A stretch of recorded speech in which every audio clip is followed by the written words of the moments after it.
आराधना में लगी रहती थी। उसका बेटा राणा खेती करता, फसल ठीक ठाक होती थी, लेकिन माँ के पास हमेशा गरीबी का रोना रोता रहता। वो फटी साड़ी को भी सिलाई करके पहन लिया करती, लेकिन कभी बेटे बहू से कोई शिकायत नहीं करती।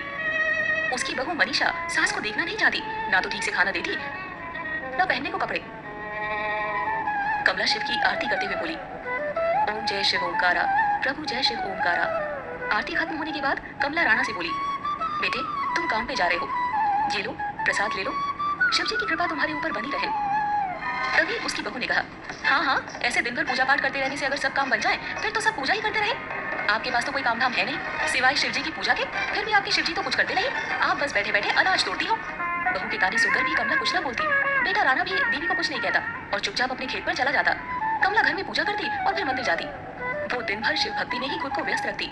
इधर मनीषा खुद तो बड़े अच्छे अच्छे भोजन बनाकर खाती, लेकिन सास को रूखा सूखा खिलाती, जिससे कमला दिन प्रतिदिन कमजोर होती जा रही थी। मनीषा कमला से बोली, माँ जी खाली पूजा ही करेंगी, कभी कभार थोड़ा बहुत घर के काम भी कर लिया कीजिए। दिन भर मैं अकेली सारा काम करके थक जाती हूँ और आप सिर्फ खाती हैं और पूजा में लीन रहती है। ठीक है बहू, लाओ मैं झाड़ू लगा देती हूँ। हाँ हाँ, सिर्फ झाड़ू ही लगाने से नहीं होगा, थोड़े बहुत बर्तन हैं उसे भी जरा धो देना। ठीक है बहू। कमला रोज सुबह उठकर झाड़ू लगाती और दोनों वक्त के बर्तन भी धोती और बाकी सारे समय वो शिवजी की पूजा में लगी रहती। एक बार कमला ने अपने बेटे से कहा, बेटे कल से सावन शुरू हो रहा है, मैं इस महीने भगवान शिव की विशेष पूजा करना चाहती हूँ, अगर हो सके तो मेरी कुछ मदद कर दे ताकि मैं शिवजी को भोग लगाने के लिए प्रसाद की व्यवस्था कर सकूं। तभी राणा ने कहा, माँ उसकी क्या जरूरत है, तुम वैसे भी रोज शिवजी की पूजा करती ही हो, अब सावन में विशेष पूजा करने की क्या जरूरत है। तभी उसकी बहू ने कहा, वैसे भी इस बार खेती अच्छी नहीं हुई है, अभी पैसों की काफी दिक्कत है, इसीलिए आप अपने ये पूजा पाठ रोज जिस तरह से करती है उसी तरह से कर ले। कमला कुछ नहीं बोल पाती और वो चुपचाप वहाँ से बाहर चली जाती है। अब मनीषा को अपनी सास और भी ज्यादा बोझ लगने लगी थी। इधर भगवान शिव अपने ध्यान में लीन थे कि तभी माता पार्वती ने उनसे कहा, प्रभु कमला आपकी अनन्य भक्त है, वो इतनी तकलीफ में है, आप उसके लिए क्यों कुछ नहीं करते, मुझसे अब और उसका दुख देखा नहीं जाता। तभी शिवजी ने कहा, देवी इंसान को अपने पिछले जन्मों के कर्म हर हाल में भोगने पड़ते हैं, वही हो रहा है कमला के साथ, लेकिन अब बस कुछ और ही दिन की बात है, उसके बाद उसकी सारी तकलीफ खत्म हो जाएगी। इधर मनीषा अपने पति राणा से कहती है, सुनो जी 2 दिन बाद मेरे भाई की शादी है, मैंने सारी खरीदारी कर ली है, आपके लिए भी हर रस्म के लिए अलग अलग कपड़े खरीद लिए हैं, हमें कल ही मेरे मायके जाना है, लेकिन परेशानी ये है कि इस बार हमारी फसल काफी अच्छी हुई है, ऐसे में उसकी देखभाल कौन करेगा। तुम ठीक कह रही हो, ऐसा करो तुम चली जाओ और मैं यहीं रह जाता हूँ। अरे आप ये कैसी बात कर रहे हैं, आप नहीं जाएंगे तो लोग क्या कहेंगे।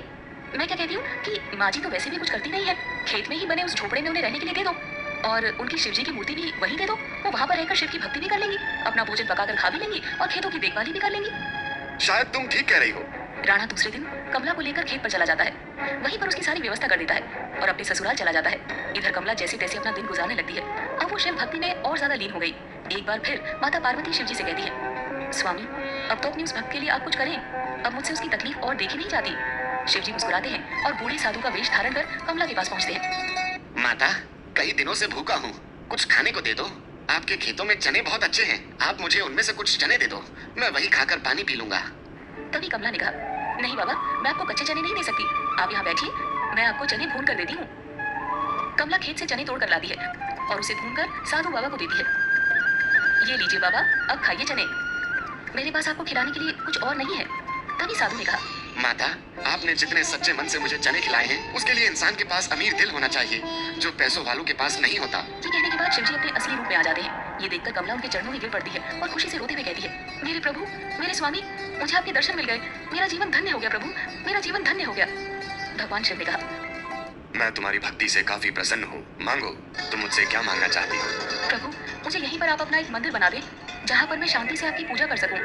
भगवान शिव तभी वहाँ पर एक खूबसूरत मंदिर का निर्माण कर देते हैं और फिर अंतर ध्यान हो जाते हैं। ये खबर पूरे गांव में फैल जाती है। अब हर ओर कमला की जय जयकार होने लगी, सब उसकी इज्जत करने लगे। उधर मनीषा के मायके में आग लग जाती है जिसकी वजह से उसका पूरा चेहरा जल जाता है। जब वो वापस अपने गाँव आती है तो अपनी सास के बारे में सब कुछ जानकर दौड़ती हुई वहाँ जाती है। उसके साथ उसका पति राणा भी जाता है। दोनों कमला से माफी मांगने लगते हैं। कमला जब मनीषा की ये हालत देखती है तो परेशान हो जाती है और मंदिर से शिवजी के नाम का जल लेकर उसके पूरे चेहरे पर लगा देती है, जिससे मनीषा पहले की तरह ठीक हो जाती है। अब तो हर कोई कमला की जय जयकार करने लगता है। मनीषा कमला से कहती है, माँ जी हमसे बहुत बड़ी गलती हो गई, हमें क्षमा कर दीजिए, चलिए घर चलकर हम सब साथ में रहते हैं। तभी राणा ने कहा, मुझे माफ कर दो माँ, मैंने कभी तुम्हारी इज्जत नहीं की, मैं बहुत बड़ा पापी हूँ, मुझे माफ कर दो माँ। हाँ माँ जी हमें माफ कर दीजिए, चलिए हमारे साथ अपने घर। नहीं बहू, अब मैं कहीं नहीं जाऊंगी, अब तो जो शेष जीवन बचा है उसे अपने प्रभु के चरणों में ही गुजारूंगी।